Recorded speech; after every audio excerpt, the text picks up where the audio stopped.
حاضر، تو، انتما تم دونوں، اور انتم تم سب، یہ بھی ضمیر ہے، جمع کی ضمیر ہے حاضر میں مذکر کی۔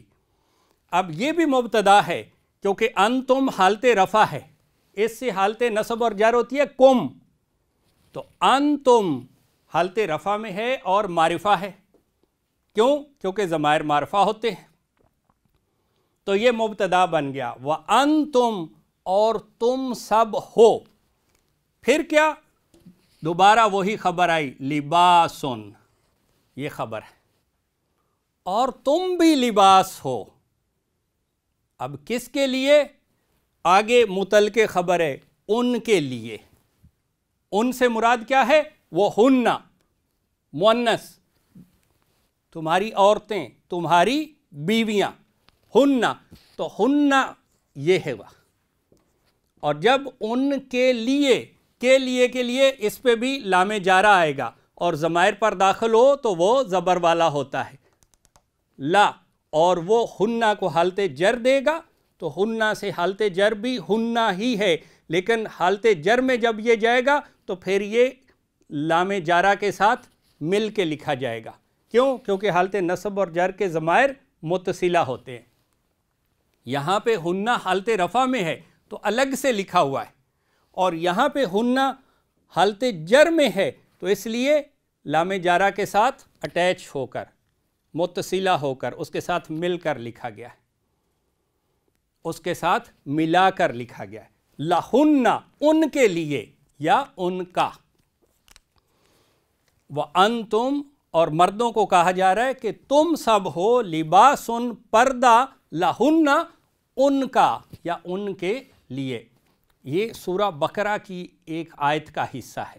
وہ عورتیں یعنی بیویاں وہ لباس ہیں، پردہ ہیں تمہارے لیے، اور تم لباس ہو، پردہ ہو ان کے لیے، یعنی تم دونوں نہ صرف ایک دوسرے کی خامیوں پر پردہ ڈالتے ہو، بلکہ جس طرح لباس انسان کے لیے عزت کا باعث ہوتا ہے، خوبصورتی کا باعث ہوتا ہے، اسی طرح تم دونوں بھی ایک دوسرے کے لیے عزت اور خوبصورتی کا باعث ہو، جب تک کہ تم خود ایک دوسرے کا لباس، پردہ چاک نہ کر دو دنیا کے سامنے، اور ایک دوسرے کی خامیاں بیان نہ کرنے لگو، اور اگر ایسا کرو گے تو پھر قرآن کی اس آیت کی نافرمانی ہوگی۔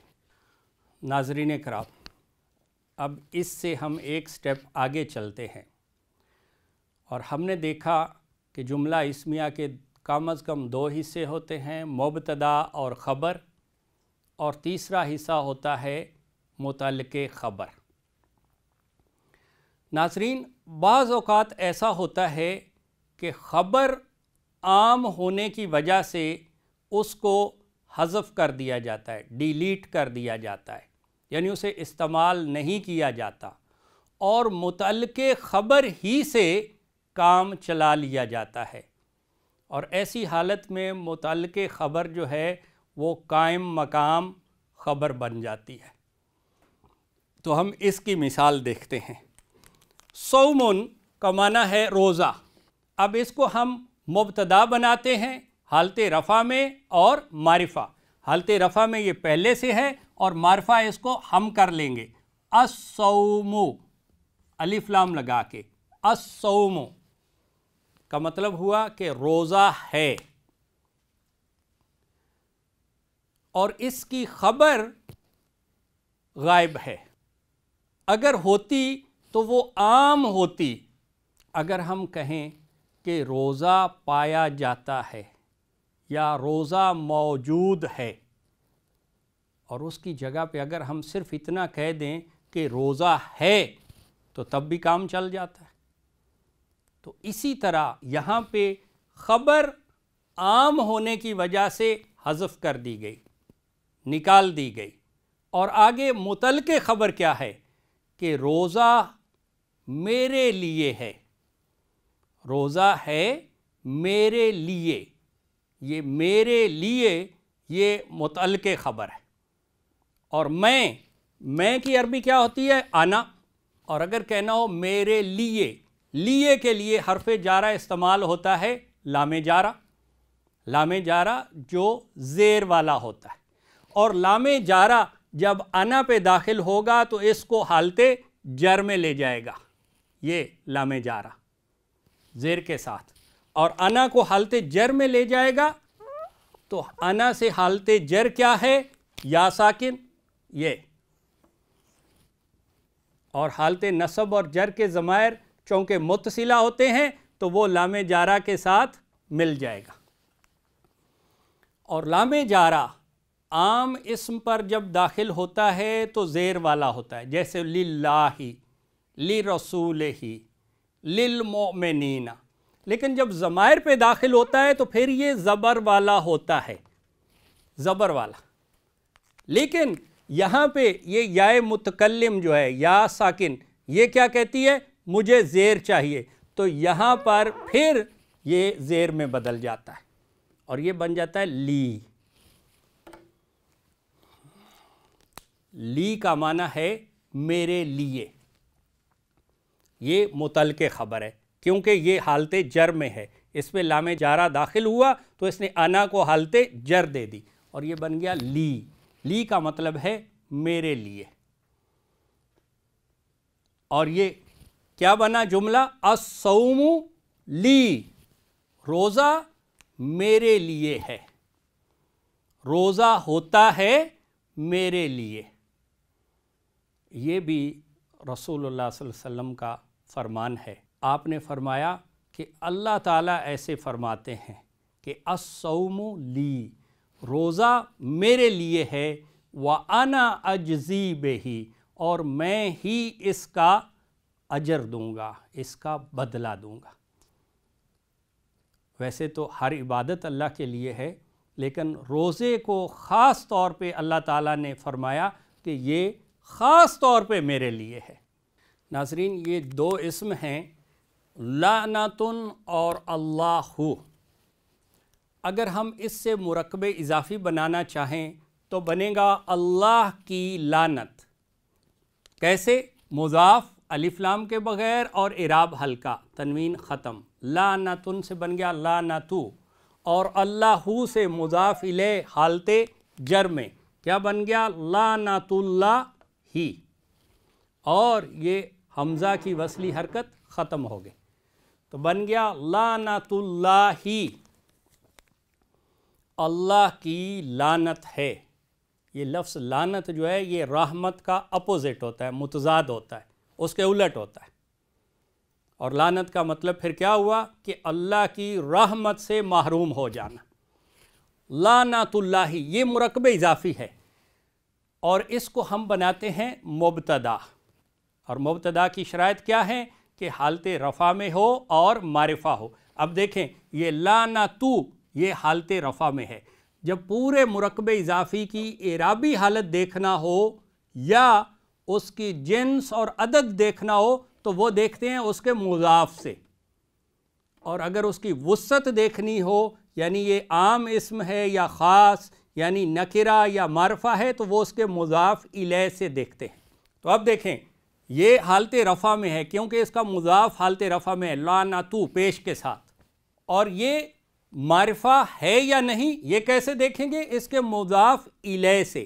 اگر مضاف الیہ معرفہ ہے تو پورا مرکب اضافی معرفہ ہوگا، اور یہاں پہ مضاف الیہ ہے اللہ، یہ اس میں علم ہے تو اس لیے پورا مرکب اضافی معرفہ ہو گیا۔ لعنت اللہ، مبتدا کی شرائط پوری ہو گئیں، حالت رفع میں اور معرفہ، کہ اللہ کی لعنت ہے، اور یہاں پہ بھی خبر جو ہے وہ عام ہونے کی وجہ سے حذف کر دی گئی۔ یہاں پہ کہا جا سکتا تھا کہ اللہ کی لعنت پائی جاتی ہے، اللہ کی لعنت پائی جاتی ہے، تو پائی جانا کا کیا ترجمہ ہم کر سکتے ہیں؟ موجودتن، موجودن سے موجودتن، لیکن اس کی ضرورت نہیں، اس لیے وہ یہاں پہ حذف کر دی گئی۔ یہ کہنے کی بجائے کہ اللہ کی لعنت پائی جاتی ہے، ہم نے صرف یہ کہہ دیا کہ اللہ کی لعنت ہے، ایک ہی مطلب ہے۔ اور آگے متعلق خبر ہے، بھئی کس پر؟ فرمایا ظالموں پر۔ ظالمن کا مطلب ہے زیادتی کرنے والا، ظالمن، اور اس سے مثنیٰ بنتا ہے ظالمانی، دو زیادتی کرنے والے، اور اس سے جمع بنتی ہے ظالمون، جمع سالم مذکر، جیسے مسلم سے مسلمون اور کافر سے کافرون، اسی طرح ظالمن سے ظالمون۔ ظالمون کا مطلب ہے کچھ ظلم کرنے والے، اور اگر کہنا ہو کہ سب ظلم کرنے والے تو پھر کیا ہوگا؟ الف لام لگا دیں گے اور یہ بن جائے گا الظالمون۔ اللہ کی لعنت ہے ظالموں پر۔ پر کے لیے حرف جارہ استعمال ہوتا ہے علی، علی، اور علی چونکہ حرف جارہ ہے تو اس کو لے جائے گا حالت جر میں، اور الظالمون سے حالت جر کیا بنتی ہے؟ یہ جو ظالمون یہ حالت رفع ہے، کیونکہ یہ جمع میں پہلی حالت ہے اونا والی واو کے ساتھ، تو اسی واو کو بدل دیتے ہیں یا ساکن ایسے،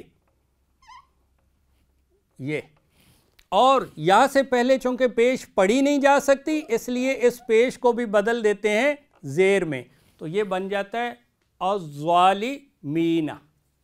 اور یہ علا کی جو کھڑی زبر ہے، چونکہ اس سے آگے حرف ساکن آ رہا ہے یہ، تو یہ کھڑی زبر آگے نہیں مل سکتی، تو اس لیے یہ بھی پھر عام زبر میں بدل جاتی ہے، تو یہ بنے گا الظالمین۔ اب الظالمین جو ہے یہ خبر نہیں ہے، یہ متعلق خبر ہے، کیونکہ خبر تو حالت رفع میں ہوتی ہے اور نکرہ ہوتی ہے۔ حالت رفع میں تو الظالمین یہ مرکب جاری ہے، یعنی مرکب جاری کبھی خبر نہیں ہو سکتا، مرکب جاری ہمیشہ متعلق خبر ہوگا، مرکب جاری کبھی خبر نہیں ہو سکتا۔ تو یہ الظالمین یہ کیا ہے؟ یہ متعلق خبر ہے، لیکن خبر کے نہ ہونے کی وجہ سے، غائب ہونے کی وجہ سے اب یہی قائم مقام خبر بن گئی، اور یہ بنا لعنت اللہ، اللہ کی لعنت ہوتی ہے یا ہے الظالمین، تمام ظالموں پر، تمام زیادتی کرنے والوں پر۔ اب دیکھیں ناظرین، ہم میں سے اکثر لوگ قرآن مجید کی تلاوت کرتے ہیں اور یہ پڑھتے بھی ہیں، یہ قرآن کی آیت ہے کہ لعنت اللہ علی الظالمین، اور نبی علیہ الصلوۃ والسلام کا ایک فرمان ہے کہ قرآن کے بہت سے قاری یعنی پڑھنے والے ایسے ہیں جو خود اپنے اوپر لعنت کرتے ہیں۔ جب میں نے یہ حدیث سنی تو میں بڑا حیران ہوا کہ یہ کیسے ہے، لیکن جب یہ آیتیں پڑھیں تو پتہ چلا لعنت اللہ علی الظالمین، کہ ظالموں پر اللہ کی لعنت ہے، اور وہ خود ظلم بھی کرتے ہیں۔ ظلم کیا ہے؟ دوسروں کے ساتھ زیادتی کرنا، یعنی دوسروں کا حق ادا نہ کرنا یا دوسروں کا حق چھین لینا، یہی زیادتی ہے نا۔ اور ساتھ ہی بندہ، ایک انسان زیادتی بھی کر رہا ہو اور ساتھ یہ پڑھ بھی رہا ہو تو وہ کیا ہے؟ خود اپنی زبان سے اور قرآن کے ذریعے اپنے اوپر لعنت کر رہا ہے، اور اس کی سب سے بڑی وجہ کیا ہے؟ کیونکہ وہ یہ پڑھتا تو ہے، سمجھتا نہیں، اسے اس کے معنی کا نہیں پتہ، اور جب اس کو غور سے پڑھے گا، سمجھ کے پڑھے گا تو بہت امید ہے کہ وہ ظلم سے باز آ جائے گا۔ اللہ تعالی ہمیں قرآن مجید کو صحیح معنوں میں سمجھ کر پڑھنے اور اس پر عمل کرنے کی توفیق عطا فرمائے۔ بارک اللہ لنا و لکم فی القرآن العظیم و نفعنا و ایاکم بالآیات و الذکر الحکیم۔